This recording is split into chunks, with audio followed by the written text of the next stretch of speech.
We hear a lot about being spiritual. What does it really mean? Is spiritual something relative, like what's the best kind of pizza? Or is it really universal, like the composition of water? Now, in my search for the spiritual, I came to understand that being spiritual is a universal phenomenon that could be most simply explained as being ourselves. And while that may sound very New Age-ish, it is actually the ultimate teaching of the Vedas, which are the timeless, self-evident knowledge of ancient India, and they include the Bhagavad Gita, the original, unchallenged authority and handbook on yoga. So when I suggest we be ourselves, I don't mean you should get in touch with your inner child or become more aware of your thoughts. We got enough of them.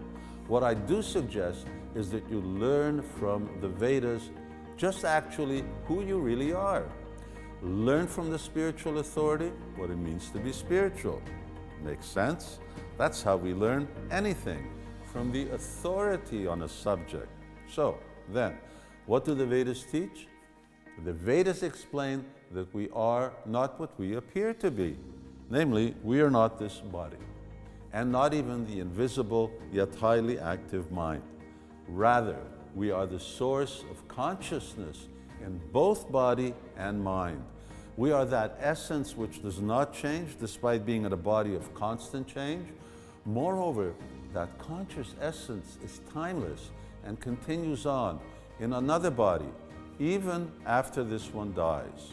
So, being spiritual begins by freeing ourselves of identification with the body.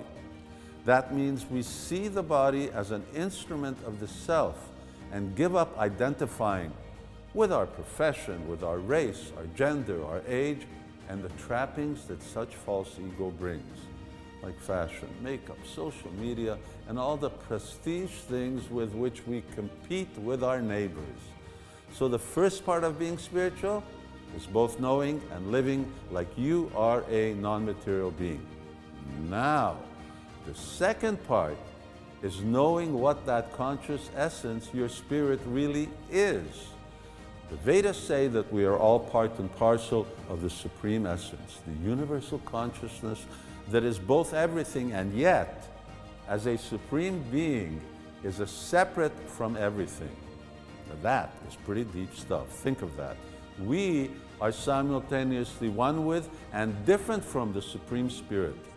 So we can summarize in this way, being spiritual actually means leading a lifestyle that is characteristic of the knowledge that we are not our body or mind, but an eternal spiritual essence that is but a small part of the Supreme Whole, the Supreme Spirit that is the source of our needs, and that is our ultimate destination.